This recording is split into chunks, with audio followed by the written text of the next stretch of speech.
दोस्तों, शाम का समय था। पुनः शहर की सड़कें हल्की हल्की रोशनी से जगमगा लगी थीं। बाजार में चहल पहल बढ़ रही थी। ठेले खोमचे वालों की आवाजें ग्राहकों को लुभाने में जुटी थीं। हर तरफ रौनक थी। इसी भीड़ के बीच एक साधारण सी दिखने वाली महिला पानी पुरी के ठेले के पास खड़ी थी। उसने सूती साड़ी पहन रखी थी। देखने में वह एक आम घरेलू शादीशुदा महिला लग रही थी, जैसे बाजार में खरीदारी के लिए आई हो। लेकिन किसी को यह अंदाजा भी नहीं था कि यह कोई साधारण महिला नहीं, बल्कि शहर की डीएम मैडम थी। भेष बदलकर वे आम लोगों के बीच उनकी समस्याओं और तकलीफों को समझने आई थी। बिना किसी तामझाम, बिना किसी पहचान के, बस एक आम नागरिक की तरह मैडम ने पानी पूरी के ठेले के पास जाकर मुस्कुराते हुए कहा, भैया जरा तीखी वाली बनाना। ठेले वाले ने उत्साह से जवाब दिया, हाँ मैडम, बहुत मजेदार बनाऊंगा। वह तुरंत कुरकुरी पूरी में मसालेदार पानी भर कर देने लगा। मैडम ने पहला ही कौर लिया और उनके चेहरे पर एक हल्की सी मुस्कान आ गई। पानी पूरी सच में बेहद स्वादिष्ट थी। उन्होंने इशारे से और खिलाने को कहा। ठेले वाला खुशी खुशी अपनी कला दिखाने में जुट गया। लेकिन मैडम सिर्फ स्वाद का आनंद नहीं ले रही थी, वे उसकी मेहनत और व्यवहार कुशलता को भी परख रही थीं। तभी माहौल में अचानक तनाव घुल गया। चार पुलिस वाले मोटर बाइक पर आए। उनकी वर्दियां पर धूल जमी थी और उनके हाव भाव में एक अजीब सा रौब था, जैसे किसी बाहुबली के आदमी हो। उनमें से एक ने ठेले वाले को घूरते हुए कड़क आवाज में कहा, अबे तेरा ठेला यहां कैसे लगा? कितनी बार कहा है कि सड़क किनारे अतिक्रमण मत कर, लेकिन तेरी हिम्मत तो देखो। पानी पूरी वाले का चेहरा उतर गया। उसने घबराकर हाथ जोड़ ली और विनम्र स्वर में बोला, साहब, हम गरीब आदमी हैं, यही करके परिवार पालते हैं। पुलिस वालों के चेहरे पर कोई पछतावा नहीं था।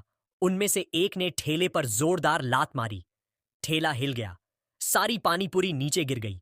मसालेदार पानी जमीन पर फैल गया और सूखे पत्तों की तरह हवा में बिखरी पूड़ियां अब गंदगी में लथपथ पड़ी थीं। भीड़ सहमी हुई खड़ी थी, लेकिन किसी में कुछ कहने की हिम्मत नहीं थी। लोगों की आंखों में डर साफ झलक रहा था। मैडम के अंदर गुस्से की लहर दौड़ गई। उन्होंने एक कदम आगे बढ़ाते हुए सख्त आवाज में कहा, यह क्या तरीका है? किसी गरीब की रोजी रोटी ऐसे उजाड़ दी? पुलिस वाला उनकी तरफ मुड़ा, ऊपर से नीचे तक घुरा और फिर हंसते हुए बोला, ओहो, देखो, समाज की नई नेता आ गई। अरे मैडम, तुम अपने घर जाओ, यह हमारा मामला है। मैडम ने गहरी सांस ली। आंखों में तेज था और स्वर में दृढ़ता। गरीबों पर अत्याचार करना कौन सा कानून है? पुलिस वाले को यह जवाब नागवार गुजरा। उसका चेहरा गुस्से से तमतमा गया। अगले ही पल, बिना किसी चेतावनी के, उसने तैश में आकर मैडम के गाल पर एक जोरदार थप्पड़ जड़ दिया। चारों ओर सन्नाटा छा गया। किसी को समझ नहीं आया कि कुछ ही क्षणों में क्या हो गया। थप्पड़ इतनी जोर से पड़ा था कि मैडम का चश्मा नीचे गिर गया। उनके चेहरे पर लाल निशान उभर आया। भीड़ अवाक थी। लोगों की आंखों में अविश्वास था। कोई यकीन नहीं कर पा रहा था कि पुलिस ने खुलेआम एक महिला पर हाथ उठा दिया। लेकिन पुलिस वालों को इससे कोई फर्क नहीं पड़ा। उनमें से एक ने मैडम की कलाई पकड़ी और धक्के देते हुए बोला, बड़ी आई कानून सिखाने, चल थाने चल। मैडम को अब एहसास हुआ कि स्थिति हाथ से निकल रही है। उन्हें लगा कि अब अपनी असली पहचान बता देनी चाहिए, लेकिन अगले ही पल उन्होंने खुद को रोका। अगर मैं अभी सच बता दूं तो यह डर कर चुप हो जाएंगे, लेकिन मुझे देखना है कि आम जनता के साथ कैसा व्यवहार किया जाता है। मुझे यह नाटक और आगे बढ़ाना होगा। उन्होंने कोई विरोध नहीं किया। पुलिस वालों ने उनके हाथों में हथकड़ी डाल दी और जबरदस्ती घसीटते हुए जीप में बैठा लिया। रास्ते भर पुलिस वाले बेहुदा बातें करते रहे। अबे ये औरत बहुत तेज है, लगता है किसी बड़े घर की भागी हुई औरत है। हो सकता है किसी नेता के साथ भाग कर आ आई हो और अब हमें भाषण दे रही थी। थाने में डालते हैं इसे, तब पता चलेगा। असली मजा मैडम ने उनकी बातें सुनी, लेकिन कुछ नहीं बोली। उनके भीतर एक तूफान उठ रहा था, लेकिन चेहरे पर वही ठहराव था। थाने पहुंचते ही पुलिस वालों ने उन्हें लॉकअप में डाल दिया। लॉकअप के भीतर घुटन भरा माहौल था। बदबू और गंदगी से भरा वह कमरा किसी यातना गृह से कम नहीं लग रहा था। कोनों में गंदगी जमा थी। दीवारों पर पान की पीक के निशान थे और पेशाब की तीखी बदबू हवा में घुली हुई थी। वहां पहले से ही कुछ और महिलाएं कैद थीं, जिनकी आंखों में डर और बेबसी झलक रही थी। उनमें से एक ने धीमे स्वर में पूछा, बहन, तुझे क्यों पकड़ा? मैडम ने गहरी सांस लेते हुए हल्की मुस्कान के साथ जवाब दिया, गरीब की मदद करने की गलती कर दी। दूसरी औरत ने एक लंबी आह भरी और कहा, हम गरीबों के लिए इस देश में कोई जगह नहीं। पुलिस वाले हमें इंसान नहीं समझते। देख लेना, अगर तेरे पास पैसे नहीं हैं या कोई बड़ा आदमी तेरा जानने वाला नहीं है तो यह तुझे बहुत सताएंगे। मैडम ने चुपचाप उसकी बात सुनी। अब उन्हें समझ में आ रहा था कि पुलिस की मनमानी कितनी खतरनाक हो सकती है और आम नागरिकों को किस हद तक प्रताड़ित किया जाता है। कुछ देर बाद एक इंस्पेक्टर अंदर आया। उसने मैडम को घूरा और हंसते हुए कहा, बड़ी आई समाज सुधारक, चल इस कागज पर साइन कर कि तूने सरकारी काम में बाधा डाली है, नहीं तो रात भर यहीं सड़ती रह। मैडम ने उसकी आंखों में देखा और सख्त लहजे में कहा, मैंने कोई गलती नहीं की तो साइन क्यों करूं? इंस्पेक्टर ने टेबल पर जोर से हाथ मारा और गुड़ाया, तेरी हिम्मत तो देख। अबे सिपाही, इसे अंदर ले जा और समझा इसे अच्छे से। मैडम अब गंभीरता से सोचने लगी, क्या अब समय आ गया है कि वे अपनी पहचान बता दें, या उन्हें अभी भी यह देखना चाहिए कि एक आम नागरिक के साथ पुलिस कितना अत्याचार कर सकती है? उन्होंने निश्चय किया, जब तक हालात हद से बाहर नहीं हो जाते वे अपनी पहचान उजागर नहीं करेंगी। मैडम ने अब भी अपनी पहचान छुपाने का फैसला किया था। वे देखना चाहती थीं कि आम नागरिक को पुलिस की बर्बरता का कितना शिकार होना पड़ता है। कुछ देर बाद वही इंस्पेक्टर जो उन्हें घसीट कर लाया था, दो सिपाहियों के साथ फिर से लॉकअप में आया। उसने घूरते हुए कहा, अब भी अकड़ बाकी है, चल हाथ आगे कर और बयान पर साइन कर। मैडम ने शांत स्वर में कहा, मैंने कोई गलती नहीं की, मैं साइन नहीं करूंगी। इंस्पेक्टर का चेहरा गुस्से से लाल हो गया। उसने पास खड़े सिपाही को इशारा किया। अचानक एक सिपाही ने आगे बढ़कर मैडम के बालों को जोर से पकड़कर खींचा, जिससे उनका सिर पीछे की ओर झुक गया। अब जबरदस्ती साइन करवाओ से बहुत नेतागिरी झाड़ रही है, इंस्पेक्टर चिल्लाया। मैडम ने दर्द सहते हुए कहा, यह गलत है, यह अन्याय है। सिपाही ठहाका लगाकर बोला, बड़ी आई न्याय की देवी, यहां हमारा कानून चलता है, समझी? इसके बाद उन्होंने जबरदस्ती उनकी उंगलियों से कागज पर निशान लगवाने की कोशिश की, लेकिन मैडम ने पूरी ताकत से अपना हाथ पीछे खींच लिया और जोर से कहा, नहीं। इंस्पेक्टर का गुस्सा और बढ़ गया। उसने एक और सिपाही को बुलाकर आदेश दिया, इसकी अकड़ निकालो, समझाओ, इसे अच्छे से दो। सिपाही आगे बढ़े और उन्होंने मैडम को पकड़कर जबरदस्ती लॉकअप से बाहर निकाला।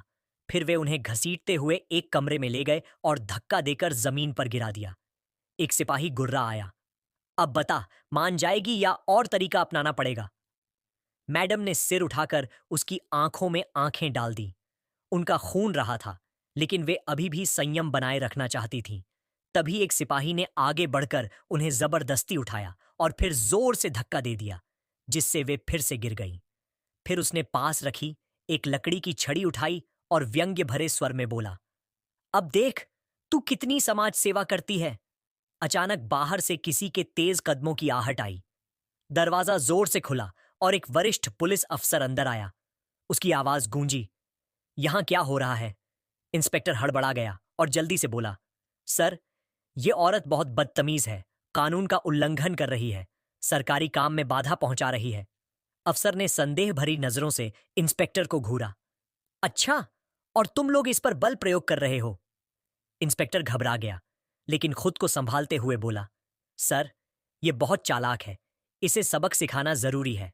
डीएम मैडम ने अफसर की आंखों में सीधे देखा और सख्त लहजे में बोली, अगर आपको कानून की थोड़ी भी समझ है तो आप जानते होंगे कि बिना किसी अपराध के किसी महिला को इस तरह प्रताड़ित करना गैर कानूनी है। अफसर कुछ पल चुप रहा, फिर उसने इंस्पेक्टर को घूरते हुए पूछा, बिना सबूत के इसे क्यों बंद किया है? इंस्पेक्टर थोड़ा असहज हो गया और झिझक हुए बोला, सर, हमने इसे सड़क पर झगड़ा करते पकड़ा था, ये लोगों को भड़का रही थी। अफसर ने गहरी सा ली और डीएम मैडम की ओर देखा, फिर कहा, ठीक है, इसे यहां मत रखो, कुछ घंटे बाद छोड़ देना। इंस्पेक्टर ने नाखुशी जाहिर की, लेकिन आदेश मानने के अलावा उसके पास कोई चारा नहीं था। डीएम मैडम को वापस लॉकअप में डाल दिया गया। अब वे सोचने लगी कि क्या अपनी असली पहचान उजागर करने का समय आ गया है, या उन्हें अभी और इंतजार करना चाहिए। इधर पुलिस वालों ने उन्हें परेशान करने के लिए नई चाल चली। उन्हें एक बदबूदार कंबल दिया गया, जिसे शायद महीनों से धोया नहीं गया था। खाने में बचा खुचा बासी खाना परोसा गया, जिसे शायद कोई जानवर भी ना खाए। लेकिन मैडम के चेहरे पर कोई शिकन तक नहीं आई। उन्होंने सब कुछ सहने का निश्चय कर लिया था, क्योंकि वे जानना चाहती थी कि आम जनता को किस तरह का अन्याय सहना पड़ता है। अगली सुबह इंस्पेक्टर फिर आया और व्यंग्य भरे लहजे में बोला, अबे आज तेरी किस्मत अच्छी है, चल, तेरी जमानत हो गई। मैडम ने आश्चर्य से पूछा, मेरी जमानत? इंस्पेक्टर हंसते हुए बोला, हाँ, तेरे जैसे लोगों को बचाने के लिए कोई ना कोई मूर्ख आ ही जाता है। वे उठकर बाहर आई तो देखा कि बाहर एक पत्रकार खड़ा था, जिसने उनके बारे में सुनकर उनके लिए आवाज उठाई थी। पत्रकार ने उत्सुकता से पूछा, मैडम, आप पर क्या आरोप लगाया गया है? मैडम ने हल्की मुस्कान के साथ कहा, कोई नहीं, सिर्फ इंसानियत दिखाने की सजा मिली थी। अब वे सोच रही थीं कि क्या यह सही वक्त है अपनी असली पहचान बताने का, सच्चाई उजागर करने का समय। मैडम अब भी पुलिस स्टेशन के बाहर खड़ी थी, लेकिन उनके चेहरे पर किसी तरह की घबराहट या परेशानी का भाव नहीं था। पत्रकार के सवालों का जवाब देने के बजाय वे चुपचाप इधर उधर देख रही थीं। थोड़ी दूर पर कुछ गरीब लोग अपनी शिकायत दर्ज कराने आए थे, लेकिन पुलिस वालों ने उन्हें धमकाकर भगा दिया। एक बूढ़ी महिला रोती हुई कह रही थी, साहब, मेरे बेटे को बिना वजह पकड़ लिया गया है। मैं आपसे हाथ जोड़ती हूँ, प्लीज मेरी बात सुनिए। लेकिन वहां बैठे दरोगा ने उसकी ओर देखा तक नहीं, उल्टा उसे धमकाते हुए बोला, भाग यहां से, वरना तुझे भी अंदर डाल दूंगा। मैडम का खून खोल उठा, लेकिन उन्होंने अब भी खुद पर काबू रखा। उन्हें अपनी पहचान उजागर करने का सही वक्त चाहिए था। तभी एक पुलिस वाला उनकी ओर बढ़ा, जो शायद पत्रकार के सवालों से बचने के लिए उन्हें जल्दी से वहां से हटाना चाहता था। वह गुराया, चल भाग, यहां से तुझे जमानत मिल गई। अब ज्यादा तमाशा मत कर। मैडम ने गहरी सांस ली और धीमे स्वर में कहा, जमानत किसने दी? तेरे बाप ने। पुलिस वाला हंसा और बोला, नहीं, कोई और आया होगा, तुझे क्या फर्क पड़ता है? पत्रकार ने तुरंत सवाल किया, मैडम, क्या आप हमें बता सकती हैं कि आपको किस आधार पर गिरफ्तार किया गया था और क्या पुलिस ने आपके साथ कोई अनुचित व्यवहार किया? मैडम कुछ पल चुप रही, फिर मुस्कुराई। अब समय आ गया था। उन्होंने धीरे से अपनी जेब से मोबाइल निकाला और एक नंबर डायल किया। फोन की दूसरी तरफ से आवाज आई, जी मैडम, आदेश दीजिए। अब पुलिस वालों के चेहरे पर हवाइयां उड़ने लगीं। इंस्पेक्टर, जो अब तक अकड़ कर खड़ा था, अचानक चौकन्ना हो गया। उसने पास खड़े सिपाही से धीरे से पूछा, अबे यह औरत कौन है? सिपाही भी घबराया हुआ था। सर, हमें लगा कोई आम गरीब होगी, लेकिन अब शक हो रहा है, कहीं कोई बड़ी अफसर तो नहीं। तभी मैडम ने फोन पर सख्त लहजे में आदेश दिया, 5 मिनट में पुलिस स्टेशन पहुंचो और डीएम ऑफिस की पूरी टीम को लेकर आओ। अब इंस्पेक्टर के माथे पर पसीना छलक आया। उसका चेहरा पीला पड़ गया।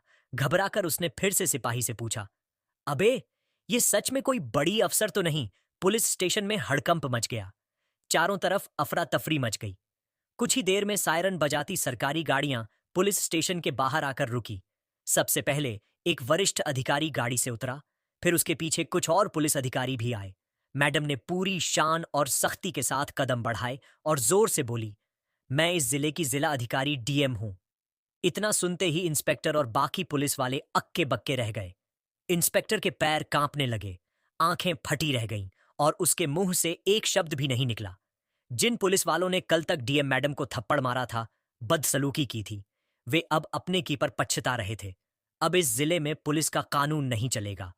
पत्रकार ने तुरंत कैमरा ऑन कर दिया और तेज आवाज में कहा, जिले की डीएम को ही पुलिस ने पीटा, जेल में डाला।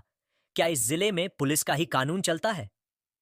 मैडम ने गहरी सांस ली, फिर पूरी ताकत से कहा, आज मैंने अपनी आंखों से देखा कि आम आदमी को पुलिस स्टेशन में किस तरह टॉर्चर किया जाता है। गरीबों की कोई सुनवाई नहीं होती, महिलाओं के साथ बदसलूकी की जाती है और पुलिस खुद को भगवान समझने लगी है। लेकिन अब यह सब नहीं चलेगा। इंस्पेक्टर घुटनों के बल गिर गया। वह कांपती आवाज में बोला, मैडम, हमें माफ कर दीजिए, हमें नहीं पता था कि आप। लेकिन मैडम ने गुस्से से उसकी बात काटते हुए कहा, अगर मैं डीएम नहीं होती तो क्या तुम मुझे इसी तरह पीटते रहते? इसी तरह किसी गरीब महिला को टॉर्चर करते पूरे पुलिस स्टेशन में सन्नाटा छा गया। जो पुलिस वाले कल तक रौब झाड़ रहे थे, वे अब सिर झुकाए खड़े थे, अपनी गलती पर शर्मिंदा। अब पूरे पुलिस स्टेशन में सन्नाटा छा गया था। जो पुलिस वाले कल तक डीएम मैडम पर रौब झाड़ रहे थे, उन्हें थप्पड़ मार रहे थे, गालियां दे रहे थे, वे सब अब घुटनों के बल गिरे हुए थे। इंस्पेक्टर के होठ कांप रहे थे, चेहरा सफेद पड़ चुका था। वह बार बार हाथ जोड़कर गिड़गिड़ा रहा था, मैडम, हमें माफ कर, हमसे गलती हो गई। हमें नहीं पता था कि आप। लेकिन डीएम मैडम के चेहरे पर अब भी वही कठोरता थी, वही तेज जो एक ईमानदार अधिकारी के चेहरे पर होना चाहिए। उन्होंने ठंडे स्वर में कहा, अगर मैं डीएम नहीं होती तो क्या तुम मुझे ऐसे ही पीटते रहते, ऐसे ही गालियां देते? क्या किसी भी आम महिला के साथ ऐसा ही बर्ताव करते? इंस्पेक्टर सिर झुकाकर खड़ा रहा, पूरी तरह चुप। उसके पास कोई जवाब नहीं था, लेकिन उसके बगल में खड़े कुछ पुलिसकर्मियों के चेहरों पर अब भी घमंड झलक रहा था, जैसे उन्हें अब भी यकीन ना हो कि वे इतनी बड़ी मुसीबत में फंस चुके हैं। तभी डीएम मैडम ने फोन उठाया और सख्त लहजे में आदेश दिया, सभी दोषी पुलिस वालों को तुरंत निलंबित करो और उनके खिलाफ सख्त कार्रवाई शुरू करो। आज से इस जिले में किसी भी आम नागरिक के साथ ऐसी ज्यादती नहीं होनी चाहिए। अब पुलिस वालों के पैरों तले जमीन खिसक चुकी थी। उन्हें समझ आ गया था कि उनका करियर खत्म हो चुका है। दोस्तों, इस पर अपनी जगह अपनी जरूर बताएं।